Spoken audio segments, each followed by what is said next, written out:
JMR ప్రేక్ష మహాశయులకు నా యొక్క నమస్కారాలు. నా పేరు అప్పారావు బోని. ఈరోజు ఈ మీ ముందుకు రావడానికి కారణం ఏంటంటే, గొర్రె కషాయవాడిని నమ్మినట్టు బీజేపీ వాళ్ళు ఎంత మోసం చేసినా చంద్రబాబు నాయుడినే నమ్ముతున్నారు. దానికి ఉదాహరణ ఏంటంటే, తాజాగా సీట్ల పంపకం. రాబోయే ఎలక్షన్‌లో బీజేపీ, జనసేన, టీడీపీ ఈ 3 కలిపి ఒక కూటమిగా ఏర్పడ్డాయి. కానీ కూటమిగా ఏర్పడిన తర్వాత సీట్ల పంపకాలు కూడా నిజాయితీగా జరగాలి కదా!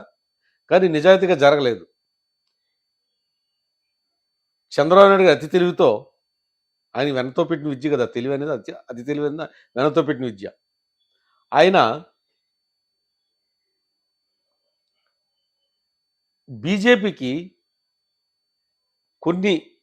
ఒక 4 ఎలక్షన్ల నుంచి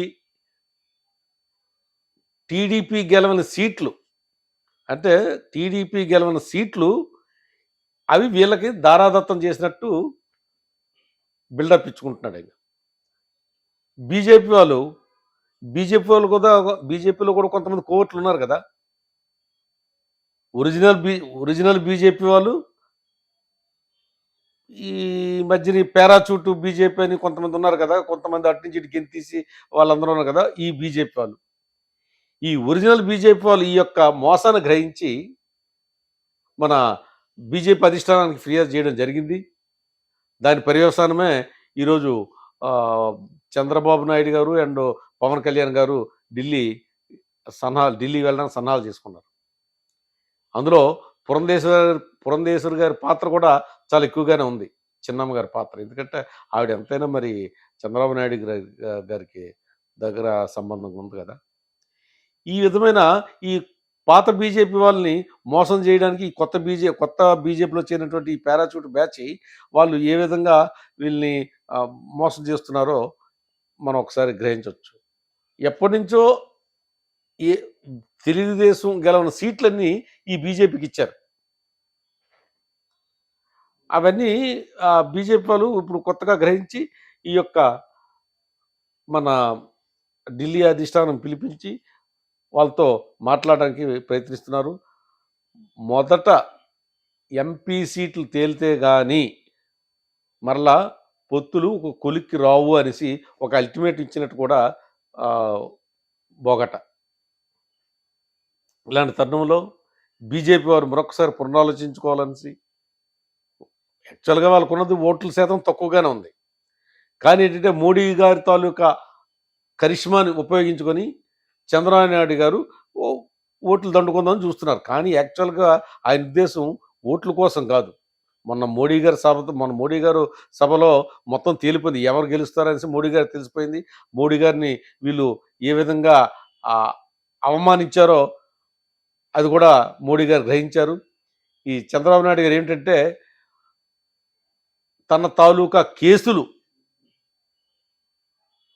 జగన్మోహన్ రెడ్డి గారు మరలా గెలిస్తే తన తాలూకా కేసుల్ని తీవ్రత తగ్గించడం కోసం ఈ బీజేపీతో అష్టకష్టాలు పడి 3 రోజులు తెలుగువారి ఆత్మగౌరవాన్ని తాకట్టు పెట్టి ఈ యొక్క సంధి కుదుర్చుకోవడం జరిగింది.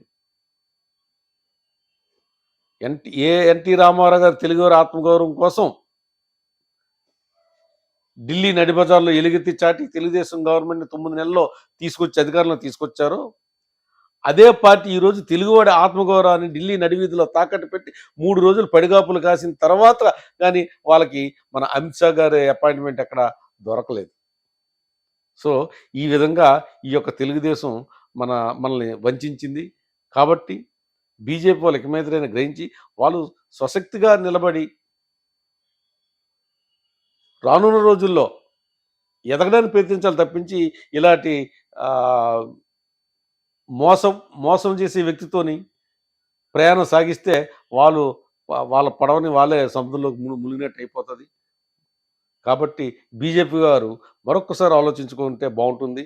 ఎందుకంటే ఎలాగ సచ్చేది లేదు, ఏచేది లేదు. మన చంద్రబాబు నాయుడు గారు పార్టీ మొత్తం 100కి 98% మందికి సంక్షేమ పథకాలు, అభివృద్ధి అందించినట్టు జగన్మోహన్ రెడ్డి గారు దగ్గర ఈ 3 పార్టీలు కాదు కదా, 4 పార్టీలు కాదు, 5 పార్టీలు, 7 పార్టీలు కూడా కలిసి వచ్చినా ఏమీ చేయలేమనేసి గ్రహించారు కాబట్టి, వాళ్ళు స్వశక్తి మీద రానున్న కాలంలో నిలబడడానికి ప్రయత్నిస్తే బావుంటుందనేసి, ఈ యొక్క కుట్రపూరితమైనట్టి ఈ సీట్ల పంపకంలో చంద్రబాబు నాయుడు గారు బీజేపీ కొత్త బ్యాచ్‌ని అంటే కొత్త బీజేపీ వాళ్ళు అడ్డుపెట్టుకొని గెలవని సీట్లు వాళ్ళకిచ్చేసి ఏదో 20 సీట్లు ఇచ్చేసాం, 30 సీట్లు ఇచ్చేసాం, 10 సీట్లు, 15 సీట్లు ఇచ్చేసామనేసి చెప్పుకోవడానికి ఈయన పెద్ద బిల్డప్ ఇచ్చుకుంటున్నాడు. అందువల్ల ఈ చంద్రబాబు నాయుడు గారి మోసాన్ని గ్రహించి బీజేపీ వారు మరింత జాగ్రత్తగా ఉంటే బావుంటుందనేసి నా యొక్క ఉద్దేశం. అలాగే ఆంధ్ర ప్రజలు ఆల్రెడీ డిసైడెడ్. ఎవరైతే సంక్షేమ పథకాలు ఎవరైతే అభివృద్ధి చేశారో, ఎవరైతే తమ పిల్లల చదువుల కోసం ఆహ్, ఎ ఎన్ని కలలు కంటున్నారో, ఎవరైతే ఉచిత వైద్యం కోసం ఎంతమంది హాస్పిటల్‌కి వెళ్లి ఉచిత వైద్యం చేసుకుంటున్నారో, ఎవరైతే అభివృద్ధి చేశారో 950 కిలోమీటర్ల తీర ప్రాంతం ఉన్నటువంటి మన ఆంధ్రాకి 7 పోర్ట్‌లు, ఫిషింగ్ హార్బర్‌లు ఇవన్నీ మన జగన్మోహన్ గారు ప్రతి 50, 100 కిలోమీటర్లకి ఫిషింగ్ హార్బర్‌లు పెట్టడం, తర్వాత పోర్ట్‌లు కట్టించడం, తర్వాత ఎయిర్‌పోర్ట్‌లు కట్టించడం, మెడికల్ కాలేజ్ తెప్పించడం ఇదంతా అభివృద్ధిలో భాగంగా చూస్తూ తెలుగు ప్రజానీకం ఎప్పుడా, ఎప్పుడా, ఎప్పుడని ఎదురు చూస్తుంది సరైన వాళ్ళకి ఓటు వేద్దామనేసి.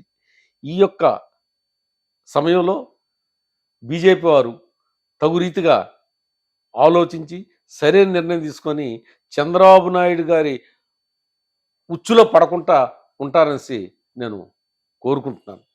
బీజేపీ, ఆర్ఎస్ఎస్ భావాలు గల బీజేపీ వాళ్ళు ఎప్పుడు కూడా తమ పార్టీకి తమ పార్టీ ఉనికిని కాపాడడానికి ప్రయత్నిస్తారు. కానీ కొత్తగా వచ్చిన బ్యాచ్ మటుకు అలా కాదు.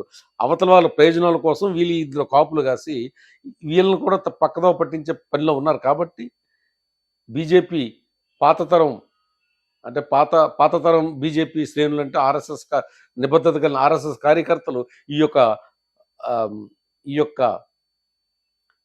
చంద్రబాబు నాయుడు గారి మోసపూరిత చర్యను కొట్టుతూ బీజేపీ అధిష్టానానికి విన్నవించుకోవడం వలన ఈరోజు వీళ్ళిద్దరూ వెళ్ళారు. అలాగే పురంధేశ్వరి గారు కూడా చాటుమాటుగా తెలుగుదేశానికి సహకరిస్తున్నారు. అంతో ఇంతో సహకరిస్తున్నారు. ఆవిడ కూడా పారాచూట్ బీజేపీ క్యాండిడేటే కదా! అందువల్ల ఆవిడ కూడా ఆ విధంగా ప్రవర్తించడం కరెక్ట్ కదా! బీజేపీ అంటే ఒక నిబద్ధత గల పార్టీ ఓకే. మ అది దాని రాజకీయ సందేశం వేరు. కానీ ఒక నిబద్ధత గల పార్టీ, ఒక క్రమశిక్షణ గల పార్టీ. ఆ పాత వాళ్ళందరూ ఒక క్రమశిక్షణతోని మారుపేరు ఉంటారు వాళ్ళందరూ క్రమశిక్షణకి. ఇలాంటి వాళ్ళు ఉచ్చులో పడకుండా బీజేపీని కాపాడుకుంటే ఫ్యూచర్‌లో బావుంటుందనేసి